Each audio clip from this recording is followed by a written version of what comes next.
Boa noite, mister. Um jogo que o Cruzeiro foi bem no primeiro tempo, no segundo tempo. A impressão é que mereceu a vitória nas duas partes do jogo. Queria sua análise em relação a isso.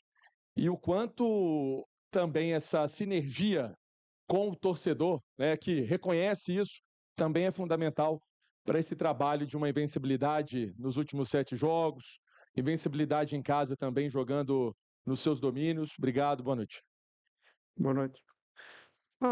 Acho que estamos totalmente de acordo sobre o domínio do jogo, mas mais do que isso, no centro de estágio tem uma frase lá que é Cruzeiro o maior de Minas. Fiquei um pedacinho até admirado num derby, num clássico desta natureza, o nosso adversário não propor jogo, jogar simplesmente nos duelos e contra-ataque e mais nada. E acho que foi o Cruzeiro que teve que assumir as responsabilidades totais do clássico. Pensava que ia ser um clássico um pedacinho diferente. Acho que foi um clássico num sentido só, o adversário muito em contra-ataque, a utilizar muito o duelo, o contacto, e nós a procurar o nosso jogo, o nosso padrão, aquilo que nós acreditamos, que é uma equipa que pressiona, uma equipa que gosta de ter a bola, uma equipa que gosta de ter um futebol mais apoiado, e acho que hoje, infelizmente, não conseguimos o resultado, mas eu disse aos jogadores, valorizei o comportamento, que é isto que nós esperamos dos jogadores do Cruzeiro e do Cruzeiro quando joga. Não, a sinergia está muito bem.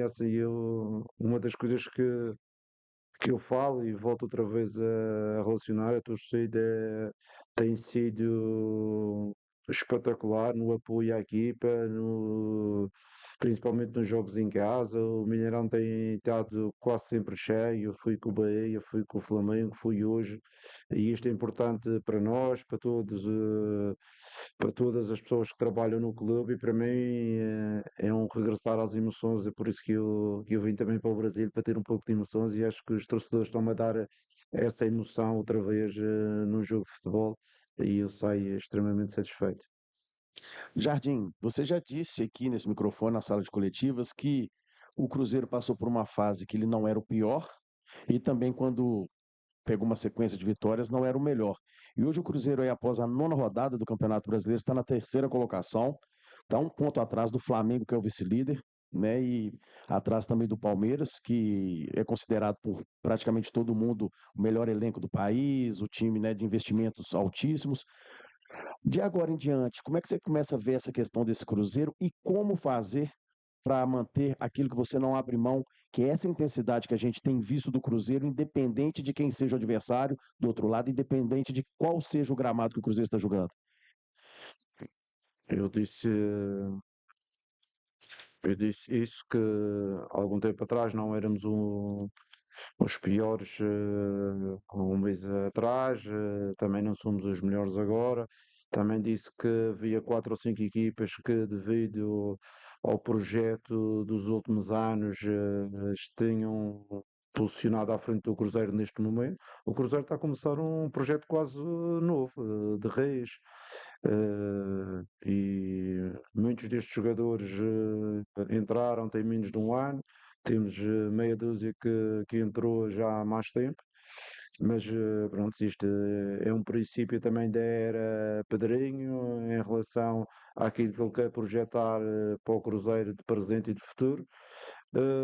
E volto outra vez a dizer a mesma coisa.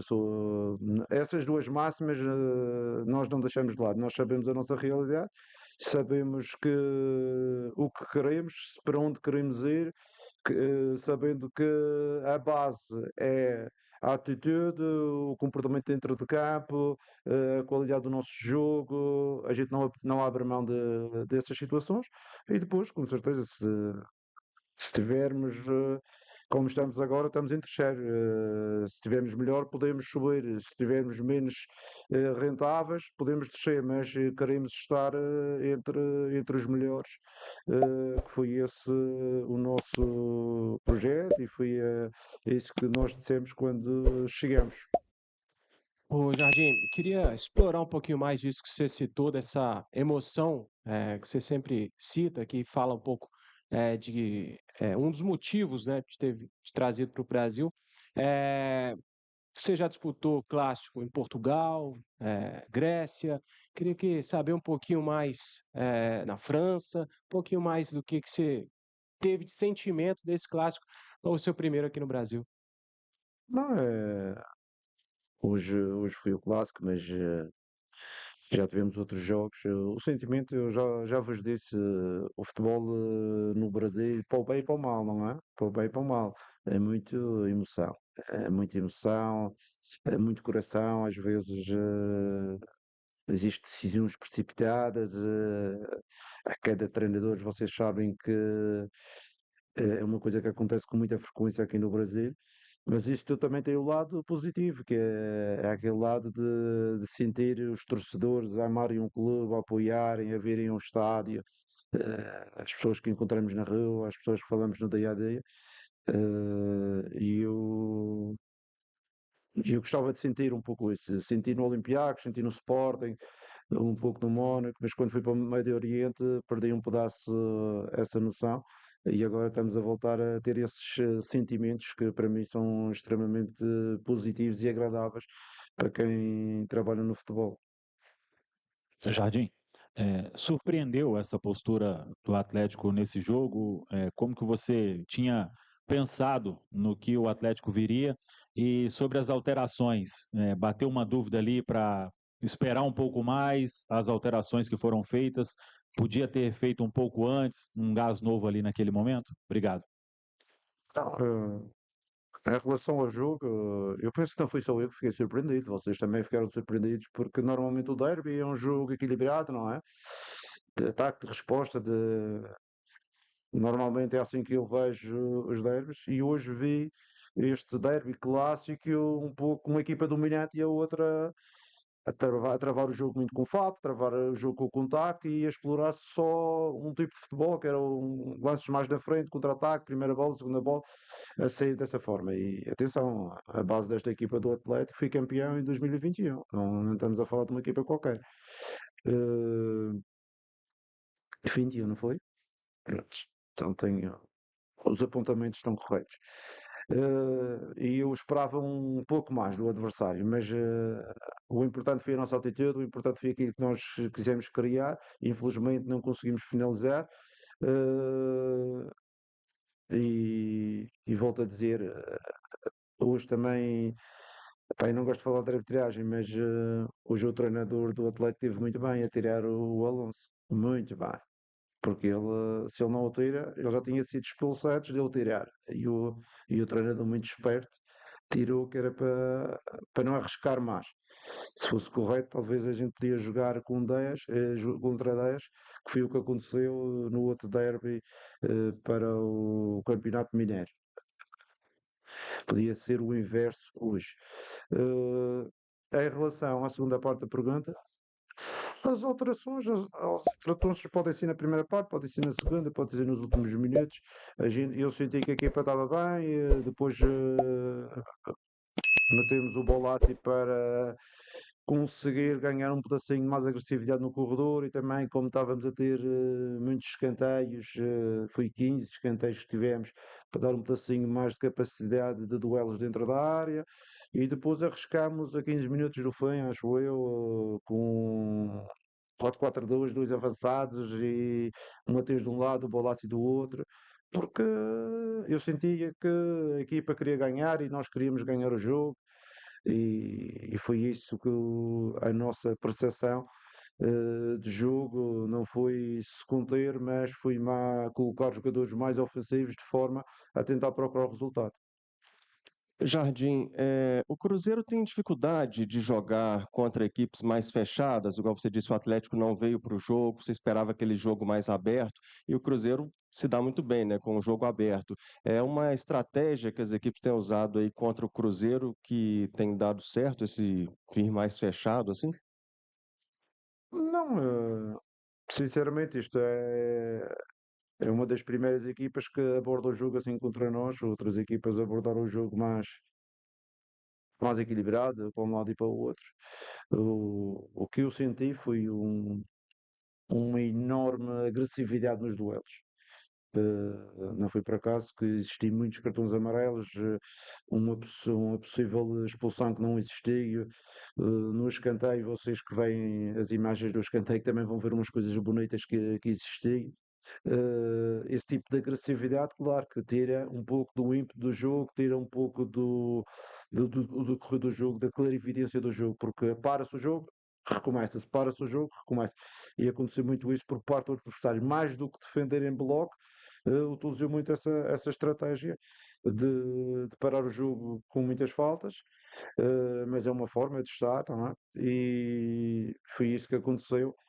Mas, como eu digo, nós, mesmo com equipas com um bloco mais alto, um bloco mais baixo, ao longo destas 9 jornadas, a gente tem que ter a capacidade de jogar mais interessante, em futebol mais apoiado. Uma equipa como o Cruzeiro tem que ter esse tipo de soluções dentro da sua estratégia. Jardim, tudo bem? Boa noite. Tudo Assim bem, você? como no jogo do Flamengo, a torcida pediu o Gabigol contra o Flamengo, ele foi colocado nos 45. E hoje também com 40 minutos de jogo. É um jogador que a torcida espera muito, gosta muito. Ele não precisa um pouco mais de chance, mais de tempo para jogar nesses jogos que são considerados grandes? É um jogador decisivo? Muito obrigado e boa noite. Ele precisa e merece. Eu vou lhe dizer uma coisa, ele precisa e merece. Eh, mas depois eu tenho que também decidir, não é? Tirar uns, meter outros. Hoje até podia ter trocado mais cedo ele por um dos avançados, mas eles também estavam bem. Eles estavam muito bem. Por isso é que nos últimos 10 minutos arrisquei com dois avançados e a equipa ficou mais ofensiva, mas menos pressionante. E vocês podem verificar isso nos últimos 10 minutos. Isto é tudo um balanço. Ok? Eu sei que eu gosto muito e aqui é uma palavra que ele não necessita disso, mas ele tem sido um profissional excelente, tem sido um jogador de grupo e simplesmente às vezes eu tenho que tomar decisões e só pode jogar 11. Professor, boa noite. Hoje, duas questões. Essa, o Atlético entrou hoje um pouco recuado, né? Pouco, não muito recuado. Isso mostra um pouco, não muito respeito ao futebol que o Cruzeiro vem jogando nos últimos jogos, mostrando esse tipo de jogo, principalmente num clássico, né? Que geralmente são jogos mais abertos.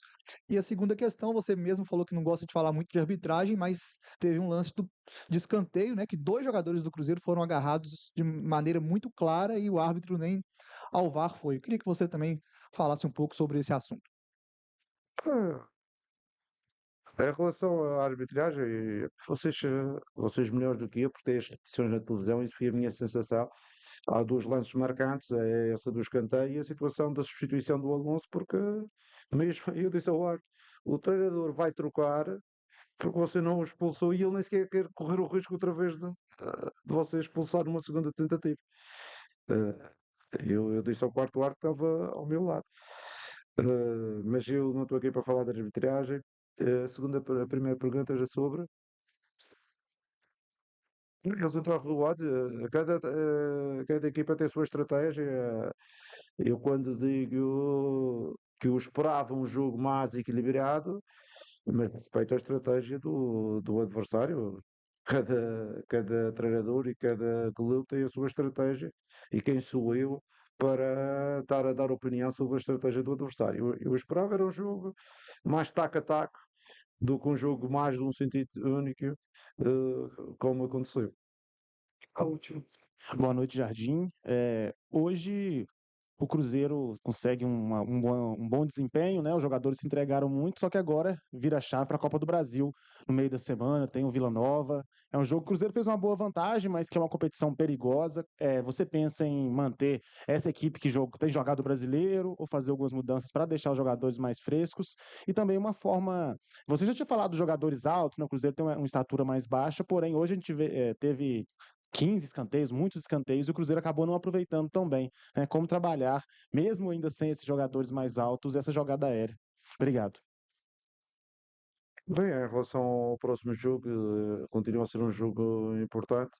Sabemos que já está feita a primeira parte, mas ainda temos uma segunda parte para realizar, onde temos que ser sérios e com certeza que a base da equipa tem que estar presente, porque esta competição é uma competição extremamente importante para nós. Mas isto não quer dizer que não exista duas outras mudanças como existia na primeira mão. Porque passado 2 dias temos outra vez um jogo a Fortaleza. A recuperação entre o jogo da Copa e o jogo do campeonato é muito pequena, é somente 2 dias. E com certeza que dentro daquilo que é o nosso elenco vamos aproveitar para tentar gerir da melhor forma, para conseguirmos os resultados positivos que a gente pretende, quer na Copa, quer a seguir em Fortaleza. Ok, obrigado.